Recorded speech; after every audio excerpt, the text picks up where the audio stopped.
Facebook প্রতিনিয়ত পরিবর্তন হচ্ছে। নতুনভাবে নতুন নিয়মে ফেসবুক অ্যাকাউন্ট কিভাবে ক্রিয়েট করবেন আজকে আপনাদেরকে সম্পূর্ণভাবে দেখাবো। এই জন্য আপনি আপনার হাতে থাকা যে অ্যাপসটি আছে, যে অ্যাকাউন্টটি আছে, সেই অ্যাকাউন্ট দিয়ে আপনি একটি পেজ ক্রিয়েট করতে পারবেন। পেজ কিন্তু আগের নিয়মে করা হয় না, 2024 সালের নতুন নিয়মে পেজ ক্রিয়েট করতে হয়। তাই কিভাবে পেজ ক্রিয়েট করবেন, এই জন্য সর্বপ্রথম আপনার যে অ্যাপসটি আছে, ফেসবুক যে অ্যাপসটি আছে, অ্যাপসটি ওপেন করবেন। আমি আমার ফেসবুক অ্যাপসটি ওপেন করলাম। ওপেন করার পর ওপরের দিকে দেখুন যে প্রোফাইল চিহ্ন আছে, জাস্ট প্রোফাইলের উপরে ক্লিক করবেন। ক্লিক করার পর একটু নিচের দিকে দেখুন যে একটা অ্যারো চিহ্ন আছে, জাস্ট অ্যারোর উপরে ক্লিক করবেন। ক্লিক করার পর ওপরের দিকে দেখুন যে ক্রিয়েট বলে যে অপশান আছে, জাস্ট ক্রিয়েটের উপরে ক্লিক করবেন। ক্রিয়েটের উপরে যখন ক্লিক করবেন তখন দেখুন দুইটা অপশন আসছে আপনার সামনে, profile, personal profile, public page. Personal profile মানে কি? পার্সোনাল প্রোফাইল হলো যে আপনার প্রোফাইল, যেখানে আপনি কি কি ফ্যাসিলিটি পাবেন। দেখেন, gate a new name and feed এবং কানেক্ট। এখানে এটা হচ্ছে যে আপনি কাউকে ফ্রেন্ড রিকোয়েস্ট পাঠাবেন, যে আপনার এখন তো একাধিক প্রোফাইল করা যায় একটা আইডির আন্ডারে, এটা তো অবশ্যই আপনারা জানেন। এখানে এটা হচ্ছে সেই প্রোফাইল এবং পেজ, এবং এই পেজ আপনাকে এখান থেকে সিলেক্ট করে নেবে। আমরা যেহেতু পেজ করতে চাচ্ছি তাই পেজ সিলেক্ট করে নেবেন। আর যদি প্রোফাইল ক্রিয়েট করতে চান জাস্ট ওপরের ওপরে ক্লিক করবেন। একটা মেল বা নাম্বারের আন্ডারে আপনি একাধিক প্রোফাইল ব্যবহার করতে পারেন, এটা অবশ্যই আপনারা জানেন। যেহেতু আমরা পেজ করতে যাচ্ছি জাস্ট পেজের ওপরে সিলেক্ট করলাম, তারপর নেক্সটের ওপরে ক্লিক করবেন। নেক্সটের উপরে ক্লিক করার পর এখানে দেখুন যে গেট স্টার্টেড বলে যে অপশন আছে, জাস্ট গেট স্টার্টেড উপরে ক্লিক করবেন। ক্লিক করার পর এখান থেকে একটি পেজের নাম দেবেন। পেজের নামটি অবশ্যই ইউনিক হওয়া উচিত। আপনি একটি ইউনিক একটা পেজের নাম দেবেন। মনে করেন আমি একটা পেজের নাম দিলাম ঢাকা ফটোগ্রাফি, এবং দেওয়ার পরে নেক্সট এর উপরে ক্লিক করলাম। নেক্সটের উপরে যখন ক্লিক করলাম এখান থেকে সে বলছে যে একটি ক্যাটাগরি সিলেক্ট করতে। এখান থেকে আপনার যে কোনো একটি ক্যাটাগরি সিলেক্ট করে নেবেন। মনে করেন আমি যেহেতু ফটোগ্রাফ নিয়ে করছি, এই যে ফটোগ্রাফার ক্যাটাগরি, এটা একটা সিলেক্ট করলাম। করার পরে ক্রিয়েটের উপরে ক্লিক করব। এটার উপরে ক্লিক করার পর এখান থেকে আপনি আপনার যে বায়ো, তারপরে কন্ট্যাক্ট, যে email address, mobile number, address, phone number, এগুলো আস্তে আস্তে সব ফিল আপ করবেন। ফিল আপ করার পরে নেক্সটের উপরে ক্লিক করবেন। নেক্সটের উপরে ক্লিক করার পর দেখুন এখান থেকে প্রোফাইল এবং ফটো এই দুটি আপলোড করার অপশন এসেছে। এখান থেকেও আপনি ফটো এবং প্রোফাইল ফটো এই দুটাই, কভার ফটো দুটাই আপনি অ্যাড করে নিতে পারেন। এখান থেকে অবশ্যই আপনি ইউনিক কভার ফটো এবং প্রোফাইল ফটো ইউজ করবেন।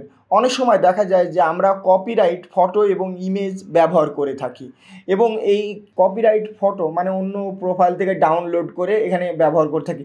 যদি আপনি এটা ডাউনলোড করে ব্যবহার করেন সেক্ষেত্রে আপনার মনিটাইজেশনে প্রবলেম হবে। এবং আপনারা যারা পেজ ক্রিয়েট করছেন অবশ্যই জানেন যে পেজে মনিটাইজেশনে যে রিকোয়ারমেন্ট, এই রিকোয়ারমেন্ট ফিল করার পর আপনি আর্নিং করতে পারবেন। যদি আপনি অন্যর কভার ফটো, প্রোফাইল এবং ইমেজ ব্যবহার করেন সেক্ষেত্রে আপনি পলিসি ইস্যুতে পড়তে পারেন, এবং পলিসি ইস্যুতে পড়লে আপনার মনিটাইজেশন যে রিকোয়ারমেন্ট সেই রিকোয়ারমেন্ট কিন্তু ফিল হবে না। এজন্য অবশ্যই আপনি আপনার মতো করে ছবি তুলে এডিট করে এখান থেকে কভার ফটো এবং প্রোফাইল ফটো আপলোড দেবেন। আপলোড দেওয়ার পরে নেক্সট বাটনে ক্লিক করবেন। আমি এখন দিলাম না, এটা পরেও দিতে পারবেন। তারপর নেক্সটের উপরে ক্লিক করবেন। নেক্সটের উপরে ক্লিক করার পর আপনারকে বলছে যে ইনভাইট করার জন্য। আপনি যে প্রোফাইলে আন্ডারে যা এই পেজটা করতেছেন সেখানে যারা ফ্রেন্ড লিস্টে আসে তাদেরকে ইনভাইট করার কথা বলছে। আপনি এখান থেকে ইনভাইট করে দিতে পারেন। জাস্ট ইনভাইটের উপরে ক্লিক করবেন, করার পরে সিলেক্ট করে নেবেন কাকে কাকে দিচ্ছেন, তারপরে সেন্ড আইটেমে সেন্ড ইনভাইটে ক্লিক করে দেবেন। আমি কয়টা সেন্ড করে দিলাম। তারপর নেক্সটের উপরে ক্লিক করবেন। নেক্সটের উপরে ক্লিক করলে এখানে বলছে যে page notification on your profile. আপনার প্রোফাইলে পেজ নোটিফিকেশন কি যাবে? আপনি যদি এটা অন করে রাখেন তাহলে যাবে, এবং যদি অফ করে রাখেন তাহলে যাবে না। আমি অন করে রাখলাম। এবং বিভিন্ন প্রমোশনাল ইমেল আপনার ইমেল অ্যাড্রেসে যাবে কি না সেটার জন্য এরা বলছে। এখান থেকে পারমিশন দিলে যাবে, পারমিশন না দিলে যাবে না। তারপর ডানের উপরে ক্লিক করবেন, বাস কিছুক্ষণের ভেতরে আপনার পেজটি ক্রিয়েট হয়ে গেল। তারপর আপনাকে কিন্তু সম্পূর্ণ দেখাচ্ছে যে একটা ট্যুর দিয়ে দিচ্ছে যে কি কি আছে কি কি নাই। এই যে এবার এই যে ঢাকা ফটোগ্রাফির উপর ক্লিক করলাম। এখান থেকে আপনার কভার ফটো এবং প্রোফাইল ফটো এখান থেকে অ্যাড করে নেবেন। এবং এই যে ভিডিও আপলোড করার অপশন, রিল আপলোড করার অপশন, লাইভ যাওয়ার অপশন, এখান থেকে আপনারা সব কিছু আপলোড দিতে পারবেন। এভাবে আপনারা খুব সহজেই আপনারা এই পেজ তৈরি করতে পারবেন। এবং আরেকটি কথা, অনেকের কাছে এই অপশন যদি না আসে, এই যে প্রোফাইলের ওপরে পেজ ক্রিয়েটের যে অপশন, নতুন যে আপডেট, তারা যদি এভাবে খুঁজে না পান, আরেকভাবেও এটা করতে পারবেন। সেটা হলো, আমি একটু ব্যাকে যাচ্ছি, আমার প্রোফাইলে সুইচ করলাম, সুইচ করার পরে ওপরের দিকে ক্লিক করলাম। এই যে ওপরে ক্লিক করার পর একটু নিচের দিকে দেখুন যে পেজ বলে যে অপশন আছে, জাস্ট পেজের ওপরে ক্লিক করবেন। পেজের ওপরে ক্লিক করলে এখানে দেখুন ক্রিয়েট বলে অপশন আছে, জাস্ট ক্রিয়েটের ওপরে ক্লিক করবেন। করার পরে গেট স্টার্টেড দিলে যে আগে যে স্টেপগুলো সব আপনাদের সামনে যেভাবে এসেছিল ঠিক ওইভাবে এখানেও অপশন আসবে এবং আপনি আপনার ইচ্ছা মতোভাবে পেজ তৈরি করে ফেলতে পারবেন। এবং এই স্টেপগুলো যেভাবে ফলো করলাম, আপনারাও ঠিক সেমভাবে এই স্টেপগুলো ফলো করবেন। অনেক সময় দেখা যায় যে এইভাবে যারা আপনারা পেজ করছেন, আপনারা অনেক সময় আপনার প্রোফাইলে পেজ তৈরি করতে সমস্যা হয়।